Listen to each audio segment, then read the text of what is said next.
నమస్తే, నేను మీ Ashok Kumar. Welcome to our channel. Jaganmohan Reddy garu ఎట్టకేలకు ఆంధ్ర రాష్ట్రాన్ని తిరిగి వచ్చాడు.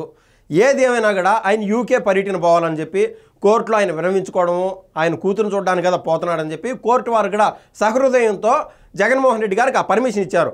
ఏది ఏమైనా ఆ తెలివితేటలు, అతి తెలివితేటలు ఆయన జగన్మోహన్ రెడ్డి గారి నుంచి దూరం కాల. ఆ క్రమంలో ఆయన ఏం చేశాడంటే, ఆ కోర్టు వారు అడిగినటువంటి ఆ డాక్యుమెంటేషను, ఆ ప్రూఫ్లు, చెడ్డా మంచి వాటిల్లో నెంబరు అనే ఒక కాలంలో ఆయన నెంబర్ ఇవ్వాల. ఆయన పిఏ అంట, లేకుండా ఇంకొకరంట ఆయన అత్యంత సన్నిహితుల నెంబర్ ఇచ్చిన అని చెప్పి ఒక నెంబర్ రాసినారు, ఒక పిచ్చి నెంబరు. అయితే ఈ కోర్టు వారు ఆ నెంబర్కి నా ఫోన్ చేస్తే అదైతే స్విచ్ ఆఫ్ వస్తుంది. ఈ కోవలో జగన్మోహన్ రెడ్డి గారు కనీసం నిరంతరం ఆయనతో ఉన్నటువంటి ఆయన సతీమణి నెంబర్ అయినా ఇచ్చింటే బాగానే ఉండేది. ఏది ఏమైనా కూడా కోర్టు వారు కోపగించుకోవడంతో, అంటే నీ బెయిల్ క్యాన్సిల్ అవుతుంది అనే షరతులు ఆ యొక్క డాక్యుమెంటేషన్ ఉండడంతో జగన్మోహన్ రెడ్డి గారు భయపడిపోయి హుటాహుట్టిన 15 రోజుల పైన నాకు వ్యవధి కావాలా అని అడిగినా కూడా హుటాహుట్టిన ఒక 9 రోజుల్లో వెనక్కి వచ్చేసాడు. ఈ కోవలో యాజ్ యూజువల్ మనం అనుకున్నట్లే జగన్మోహన్ రెడ్డి గారు ప్రెస్ మీట్ పెట్టాడు. ఇంతకుముందు అనేక మార్లు మనం చెప్పినాం, జగన్మోహన్ రెడ్డి గారు పెట్టేదంతా ఈ రికార్డెడ్ ప్రెస్ మీట్లో ఆడ రికార్డ్ చేసేది, ఆడ కట్లు గిట్లు ఎడిట్లు అయిపోయిన తర్వాత మళ్ళీ వదులుతారనమాట ప్రెస్ మీట్లకి. ఇలా జగన్మోహన్ రెడ్డి గారి పైన విమర్శలు వస్తున్నటువంటి ఈ నేపథ్యంలో ఆయన ఏది ఏమైనా కూడా ఇంకా కొద్దిగా అతి తెలివితేటలు వాడి 5-6 ఛానళ్ళు బొమ్మలంటూ పెట్టుకున్నాడు. అంటే ఆడ స్పీకర్లో పెట్టుకున్నాడు. అంటే ఇన్ని ఛానళ్ళు మా కాడికి వచ్చినాయి అని చెప్పుకోవడం దానికి పోర్ట్రేట్ చేశాడు. కానీ ఆ ప్రెస్ మీట్లో జగన్మోహన్ రెడ్డి గారిని క్వశ్చన్ అడిగినటువంటి విలేకరులు గట్టిగా కొడితే 3, ఆడేమో 7-8 మైకులు ఉన్నాయన్నమాట. సరే, ఇప్పుడు సబ్జెక్ట్కి వస్తే ఆడున్నటువంటి ఒక విలేకరి జగన్మోహన్ రెడ్డి గారికి ప్రో విలేకరి అనమాట. అంటే జగన్మోహన్ రెడ్డి గారికి సమాధానం ఇవ్వాలో ఈయనకు ఆల్రెడీ తెలుసు. అంటే పేపర్లో ఆల్రెడీ స్క్రిప్ట్లో భాగంగా ఈయన క్వశ్చన్ అడిగాడు. దానికి జగన్మోహన్ రెడ్డి గారు స్పందించారు. ఇప్పుడు అడిగినటువంటి క్వశ్చన్ ఏంటంటే, స్వయాన నందమూరి బాలకృష్ణ గారి పైన క్వశ్చన్ అడిగినారు. ఆ క్వశ్చన్ అడిగే విధానంలో కూడా ఆ విలేకరి అడిగినటువంటి తీరు చూడండి. ప్రో జగన్ అని ఎందుకన్నానో మీకే అర్థమవుతుంది. ఈ అసెంబ్లీ ఇష్యూ అయిన తర్వాత చిరంజీవి గారు ఒక ప్రెస్ ఇష్యూ రిలీజ్ చేశారు అనమాట. సో నో వన్ కన్సిడర్డ్ మీ, ఇన్ఫాక్ట్ జగన్ అని. సో జగన్ గారు నన్ను ఇన్సల్ట్ చేయలేదని చెప్పేసి చిరంజీవి గారు ఆన్ రికార్డ్ ఈ రిలీజ్ ద స్టేట్మెంట్. సో ఆ తర్వాత పవన్ కళ్యాణ్ గారు దీన్ని చాలా హైలైట్ చేశారు, మా అన్నని అవమానించారని చెప్పేసి entire film industry was complete against you. ఆయన అడిగిన దాంట్లోనే క్లియర్ కట్గా జగన్మోహన్ రెడ్డి గారిని ఎంకరేజ్ చేస్తూ, జగన్మోహన్ రెడ్డి గారిని సపోర్ట్ చేస్తూ ఆయన అడిగినాడు క్వశ్చన్ ఏమని, చిరంజీవి గారు మీకు సపోర్ట్ చేస్తా మాట్లాడినాడు, జగన్మోహన్ రెడ్డి గారు నన్ను అవమానించలేదని చెప్పినాడు. ఈ క్రమంలో పవన్ కళ్యాణ్ గారు గతంలో మీకు ఎగెయిన్స్ట్గా కావాలనే పోర్ట్రేట్ చేస్తా మాట్లాడినాడు అని చెప్తున్నాడు విలేకరి. అసలు విలేకరి అనే అతను అలా ఎంకరేజ్ చేయొచ్చా?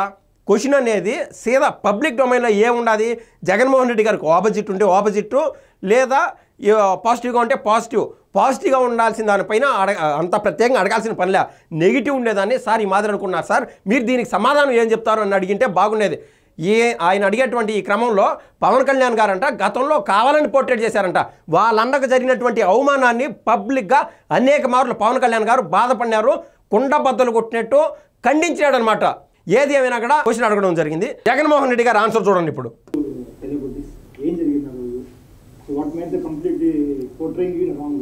ఎస్, ఈ క్వశ్చన్లో ఫైనల్ పాయింట్ ఏంటంటే అస్సలు ఆ రోజు ఏమి జరిగింది అనేది పాయింట్.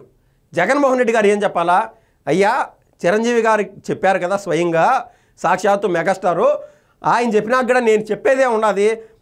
మనం ఏ ఊరికైనా మంచి చేస్తే అదేం ప్రత్యేకంగా చెప్పాల్సిన పని లేదు.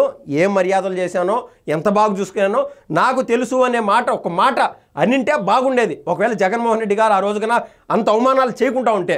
కానీ జగన్మోహన్ రెడ్డి గారు క్వశ్చన్ ఒకటి, ఈయన ఆన్సర్ మరొకటి అనమాట. పని పాట లేని కన్వర్జేషన్ బాలకృష్ణ అనే వ్యక్తి తీసుకొచ్చిన అసెంబ్లీ. అసలు ఆయన మాట్లాడాల్సింది ఏంటి, అసెంబ్లీలో ఆయన మాట్లాడాల్సింది ఏంటి? ఇక్కడ 2 విషయాలు. జగన్మోహన్ రెడ్డి గారు మాట్లాడుతూ పని పాట లేనటువంటి బాలకృష్ణ మాట్లాడాడంట. బాలకృష్ణ గారి పని పాట గురించి ఈయన చెప్తున్నాడు. ఏ నిమిషం ఆయనకి ఎక్కడ ఖాళీ ఉండదో అర్థం కానంత రేంజ్లో బిజీలో ఉన్నాడు నందమూరి బాలకృష్ణ. లైఫ్ టైంలో ఇప్పటి వరకు చూడనంత బిజీలో ఉన్నాడు. ఒక పక్క బసవతారకం హాస్పిటల్ పనులు చూసుకుంటూ ఉన్నాడు, మరో పక్క అఖండ సినిమా పైన ప్రత్యేకంగా బిజీగా ఉన్నాడు. ఇంకా నందమూరి బాలకృష్ణ గారు ఈ యొక్క హిందూపురానికి ఎమ్మెల్యేగా అక్కడ సేవలు అందిస్తూ ఉన్నాడు. ఏ నిమిషం తీరిగ్గా ఉన్నది ఆయనకి అంటున్నా, ఒక్క నిమిషం తీరిక ఉన్నదా?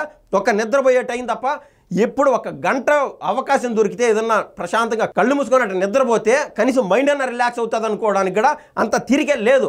మరో పక్కన పని బాట లేదంటున్నాడు కదా జగన్మోహన్ రెడ్డి గారు. ఆల్రెడీ 3 విషయాలు చెప్పిన. ఈ 3 గాక అసెంబ్లీ సమావేశాలు ఎప్పుడు పెట్టినా కూడా హాజరవుతూనే ఉన్నాడు నందమూరి బాలకృష్ణ. పని బాట లేదని అంత సులభంగా తీసేసే విధంగా జగన్మోహన్ రెడ్డి గారు మాట్లాడడం అసలు తగదు. ఆయన యొక్క సంస్కారానికి ఇది నిలువెత్తు నిర్వచనం. నేను ఇదే చెప్తున్నా. బాలకృష్ణ గారి గురించి ఈయన మాట్లాడడం ఈయన మర్చిపోయినట్టున్నాడు.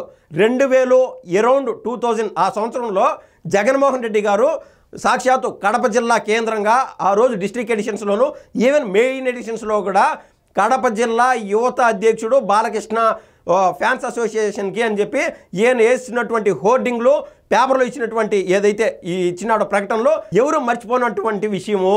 ఏది ఏమైనా కూడా ఆయనకు అదృష్టమైన ఒకనొక టైంలో సీఎం అయినాడు జగన్మోహన్ రెడ్డి గారు. కానీ ఒక్కరోజు ఆయనకు పేరు తెప్పించుకోవడానికి బాలకృష్ణ గారిని వాడుకొని అటువంటి బాలకృష్ణ గారినే ఈరోజు అనే అంత తోడు జగన్మోహన్ రెడ్డి గారు అయినాడంటే ఇంకా దేవుడికే తెలియాలి. తాగి మాట్లాడింది ఏమన్నా జగన్మోహన్ రెడ్డి గారు బాలకృష్ణ పక్కన ఏమన్నా పోయి కూర్చొని మాట్లాడినాడా, కూర్చొని ఏమన్నా ఆలోచన చేశాడా, ఈయన ఏమన్నా తాగి వచ్చాడా, ఎట్టొచ్చాడని చెప్పి అసెంబ్లీకి వెళితే కదా మీకు తెలిసేది. అసెంబ్లీకి వెళ్తే కదా బాలకృష్ణ గారు ఎక్కడ ఏ పరిస్థితుల్లో ఏ సిచ్యువేషన్లో ఉన్నా కూడా గుండెకి నోటికి మధ్య ఫిల్టర్స్ ఉండవు. ఓపెన్గా పసిపిల్లోడు మాదిర ఏది అనిపిస్తే అది ఓపెన్గా మాట్లాడే రకంగిని ఇలా మనసులో ఒకటి బయట ఒకటి మరో విషయాన్ని ఒక విధంగా పోర్ట్రేట్ చేసి మసిబూసి మారేడికాయ చేసే రకం నందమూరి బాలకృష్ణ కాదు. అస్సలే కాదు. కావాలంటే ఈవెన్ సెంట్రల్లో ఉన్నటువంటి ఎన్డీఏకి సంబంధించినటువంటి ఎంపీలు కాదు, కాంగ్రెస్కి సంబంధించినటువంటి ఎంపీలను అడిగినా చెప్తారు బాలకృష్ణ గారి విలువ ఎంతో. ఈ మధ్య బాలకృష్ణ గారు ఢిల్లీకి పోయినప్పుడు ప్రతి ఒక్కరూ సెల్ఫీల కోసం ఎగబడ్డారంటే ఆయన రేంజ్ అర్థం చేసుకోవాలా మిస్టర్ జగన్మోహన్ రెడ్డి గారు అని చెప్పి సాక్షాత్ ఆంధ్రప్రదేశ్ పబ్లిక్ చర్చ చేసుకున్నారు. ఇవాళ తాగినోడిని అసెంబ్లీలో మాట్లాడించే తాగినోడిని అసెంబ్లీకి ఏంది ఇది ఏమన్నా భాష తీరా? అసలు వీళ్ళ పార్టీ వాళ్ళ గురించి మాట్లాడాలంటే గోరంట్ల మాధవ్ ఎంపీగా పనిచేసినటువంటి గోరంట్ల మాధవ్ అంటే అహంకారం తలకెక్కిందనమాట. ఆ రోజున సెల్ఫీ కాళ్ళు, వీడియో కాళ్ళు, న్యూడ్ కాళ్ళు. ఆ రోజున కనీసం మనిషిని పార్టీని సస్పెండ్ చేయలేకపోయినాడంటే ఈయన కూడా హితవాదాలు చేస్తున్నాడు నందమూరి బాలకృష్ణ గారి గురించి. ఇంకా తర్వాత అనంతబాబు గురించి మనకైతే తెలుసు. ఇలాంటి వాళ్ళు వైసీపీలో ఎక్కడా లేనట్టు విధంగా కుసంస్కారులు ఉన్నారు. వాళ్ళని లైన్ ప్రకారం సస్పెండ్ చేసుకుంటా వచ్చిందంటే ఇలా ప్రెస్ మీట్లు పెట్టి ఇంత బాధపడేటువంటి అవసరం అంత కర్మ జగన్మోహన్ రెడ్డి గారికి పట్టుండేదే కాదు. ఏది లేక అది సహజంగా ఒక సామెత ఉంటుంది చూడు, కొండను చూసి కుక్క మురిగితే కొండకేమన్నా చేట అని చెప్పి.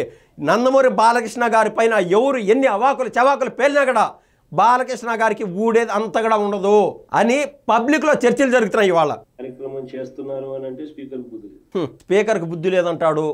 మరో రకాన ఈ మధ్య ఈయన ఏ రేంజ్ సంస్కారం చూడు. కొంతమంది ఎంపీలని లేదా కొంతమంది ఎమ్మెల్యేలని మేము కన్నా తలుచుకుంటే ఎంపీలు ఇండ్ల పైన పడి లేకుండా అంటే ఎమ్మెల్యేలు ఇండ్ల పైన పడి వాళ్ళని కన్నా మేము ఏమన్నా వేసేచ్చే అది ఏమవుతుంది అని చెప్పి అంత అజ్ఞానంగా మాట్లాడినటువంటి తీరు జగన్మోహన్ రెడ్డి గారి గతంలో ఎవరు మర్చిపోవాలా. అటువంటి అతనికి స్పీకర్ పైన ఏమాత్రం రెస్పెక్ట్ ఉంటుంది? కించెత్తనే రెస్పెక్ట్ ఉంటుందా? అసలు అసెంబ్లీ అంటే తెలుసో లేదో నాకు అర్థం కాల జగన్మోహన్ రెడ్డి గారికి. వాళ్ళ ఏంటంటే గతంలో ఎన్నోసార్లు పరితపిస్తూ ఉంటారు పెద్ద పెద్ద హేమహేమీలు కూడా అసెంబ్లీకి పోయి ఒక్కసారైనా అధ్యక్ష అనాలని చెప్పి. అంత అవకాశం వచ్చి కూడా భయపడిపోయి నారా చంద్రబాబు నాయుడు అనే వ్యక్తికి జగన్మోహన్ రెడ్డి గారు భయపడిపోయి ఇవాళ అసెంబ్లీలో అడుగుపెట్టడానికి కూడా వణుకుతున్నాడు. అలా వణుకుతూ ఇవాళ రికార్డెడ్ ప్రెస్ మీట్లలో హల్చల్ చేస్తూ ఉన్నాడు. ప్రతిసారి 15 రోజులకు ఒకసారి ప్రెస్ మీట్ అనమాట. సో అసెంబ్లీకి వెళ్తే తెలుస్తుంది కదా ఎవరు దమ్మెంతో, ఎవరు చెప్పే క్వశ్చన్లకు ఎవరు ఏం సమాధానాలు చెప్తారో.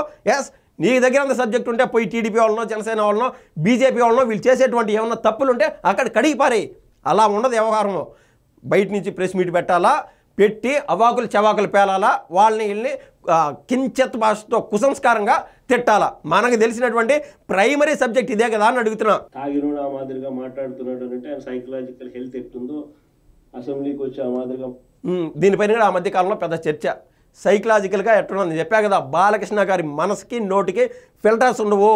అది అర్థం కాని వాళ్ళకి ఈ మాదిరి సైకలాజికల్గా ఇలా మెంటల్ కండిషన్ బాగలేని వాళ్ళే ఇలాంటి మాటలు మాట్లాడుతూ ఉంటారు. చాలామంది అంటున్నారు కదా, లండన్కి పోయి ఏ మాత్రలు తెచ్చుకున్నాడో ఏ మాత్రలు తెచ్చుకుంటున్నాడో అని చెప్పి.